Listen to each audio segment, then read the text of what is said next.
Thank you all for your contributions. There's a common thread running through them all, but I'll just put a few questions to you around. Perhaps we could get from the witnesses a sense of how prevalent this problem is. Not that the scale of the issue is the only reason, obviously, to legislate, as one child and family being discriminated against is one too many, but could you give us a sense of how common this is? And today we're discussing a codified selection criteria and how it can discriminate against some people. As this relates to my first question, how pervasive is this in the form of discrimination where no formal criteria is in place?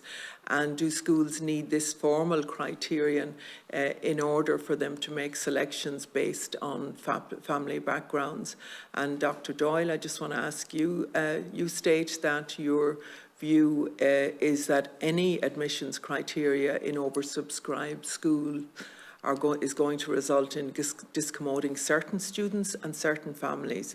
What criteria are the most legitimate on which to make these difficult decisions, and what policies would result in the least discriminatory practices?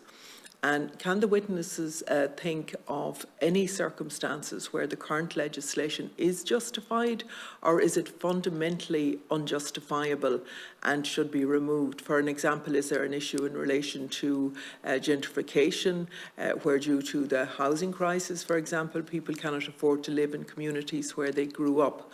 And lastly, how can the admissions process, how could it be simplified to ensure that the filling in of forms is not off-putting for parents, particularly those with low literacy levels? Garmagod. So those are my questions. Okay, whoever wants to take them.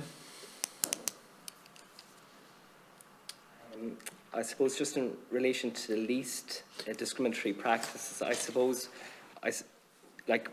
understandably, gender, geography, these factors come into play, feeder schools, that's been well documented. But I suppose what's problematic about this particular provision is that it is virtually impossible for certain minority groups to meet the criteria.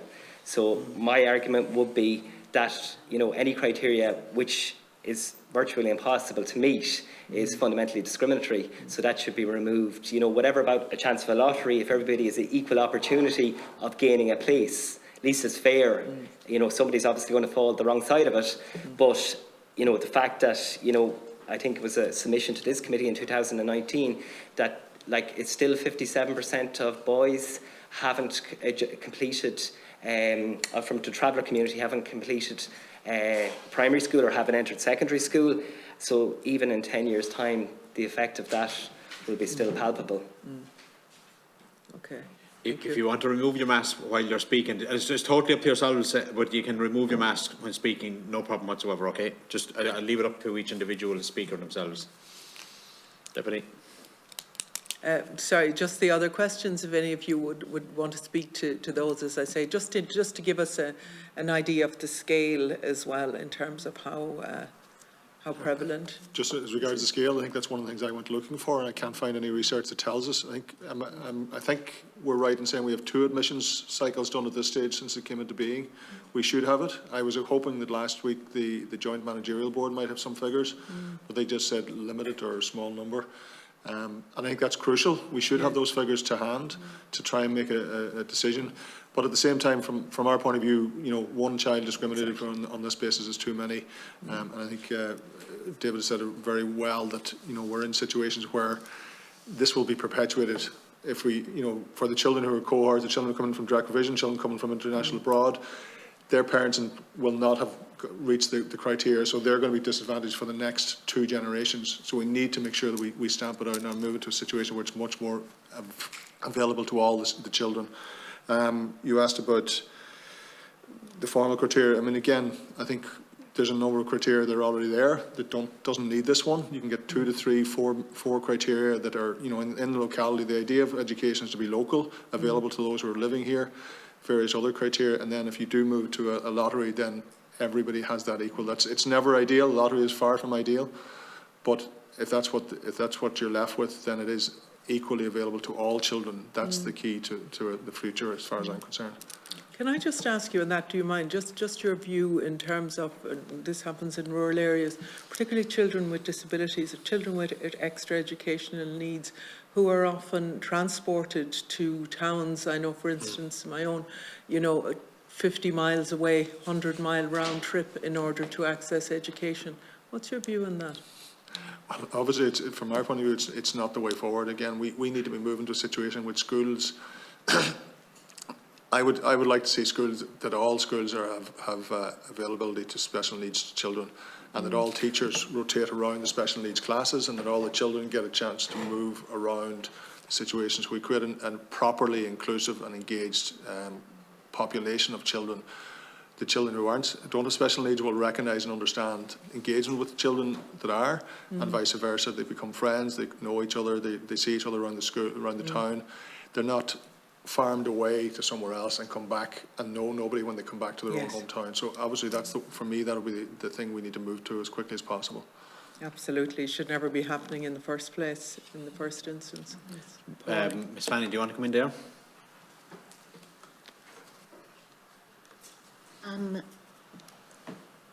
We don't have any statistics actually ourselves at National Parents Council post-primary in regards to the figures.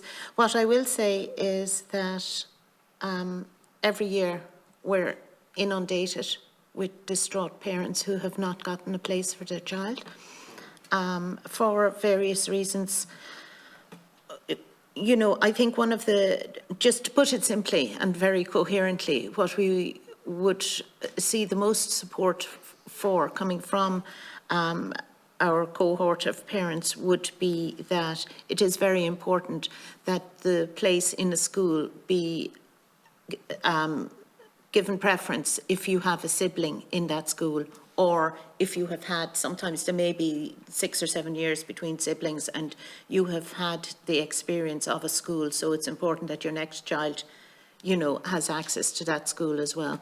We don't, for the same reasons that have been spoken about before, we don't hold that because you have had a parent or a grandparent in that school that it should be given a preferential treatment because of the movement of people in, for jobs, whatever circumstances, or even returning back to the country. It recurs time and time again when families are coming back into the country and they cannot get their child into a school.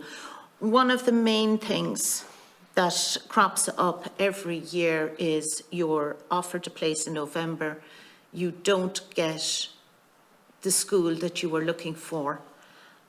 You may end up getting nowhere, and you may find out the following June, July or August that you've actually gotten a place. And from speaking to schools, it is all down to the fact that parents will enrol their children in 2, 3 or 4 or 5 or as many schools as they can, and they will pay the fee, to keep their child on the books, and then they will decide at the end of the year which school they're actually going to send their child to. So all of those places are being locked up within schools. So I think in terms of giving everybody an equal shot at the places that are out there, we know that in terms of school, we're going to hit the peak numbers in 2023, 2024, and they will start to slightly decline after that. But in terms of giving everybody an absolute equal access to it, I think we have to look at how school places are allocated and, what happens when schools are oversubscribed. But that may be because a parent has accepted 3 or 4 different schools. So they need to have, I think we should focus on some sort of a system that if you accept a school, you're taken off the other lists. So that offers a free space. And at a time in the year where it doesn't become a crisis point, that this is all dealt with within the same month or 2 months between, you know, the middle of October and the middle of November or something like that, that all of that is sorted, that the schools would have some sort of a link, that you couldn't have a child on the roll and accepted in 2 or 3 different schools. Is that just, can I ask, just, sorry, if you don't mind me putting in, sure.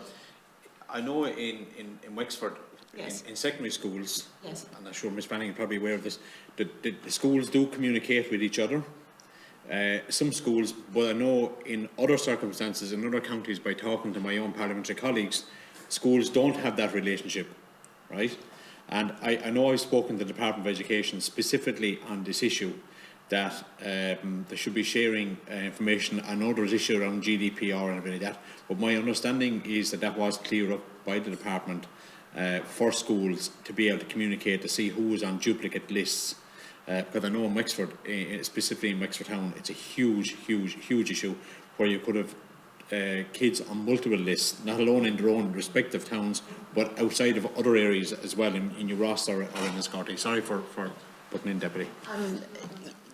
Yes, that is a fact, and that is a fact of something that happens within Wexford town. It works, but it needs to be standardised. That concept needs to be standardised, and it needs to, in many cases, things like that need to, you know, we all appreciate the autonomy of each school, but admissions needs to be governed, or there needs to be more stable guidelines in there for schools, where schools can have that communication, or it can be centralised, or there's some sort of process involved. Because, you know, if I take where I know, you can be on 2 or 3 schools in Wexford, you can be on another 2 schools in Waterford, and more than likely you will be on another couple of schools between Enniscorthy and Gorey. So you're not only staying within the county, you're going outside of the county as well. Whose responsibility is it to have the criteria there that will, because it sounds like Ms Lynch is one to come in there as well. Maybe she wants to add to that as well. Just Yeah, all that I wanted to add is I think that administration around admissions is a really important issue, and I think we've a lot of work still to do in tightening that up. And May has alluded to the complications that arises, but I think we can't lose sight of what we're talking about in terms of what's permissible in an admissions policy. That, you know, they're 2 very different things, and I think, you know, whilst there might be a lot of work we need to do around admissions and that multiple applying and why that even happens. But, you know, I think the important point is that what we allow in admissions policy, we need to make sure that's equal and fair. And that before we even get into who's going to what school and what lists they're on, we've got a criteria for people being able to apply for admissions to a school. And I think the idea that we would have something within that admission policy that set a tone for our society, that allows for some children to stand an unfair disadvantage into getting into some schools over other children who will never reach those criteria. I think the tone as a society that we are setting, and the communication to children and families within communities that they're not allowed within this level of school, I think is a very dangerous one for us to continue to have. So I think the admissions administration is a really difficult thing that we try to grapple with all the time, and we need to continue to make that better. But before we get there, we also have an admissions policy that is equal and fair to all applying. So that's all I wanted to add. Thank you. Thank you. I'll allow Ms Conley just to make a brief point, because we are gone way over time. Yeah, it is very brief. It's just, it echoes really what Anya says, but it's about all children have equal aspirations. So we don't know how pervasive the issue is, but I think we'd all share this idea that any child should know that they don't get into school, it's because they've lost to the lottery, if that's the level of demand, but not because of their background.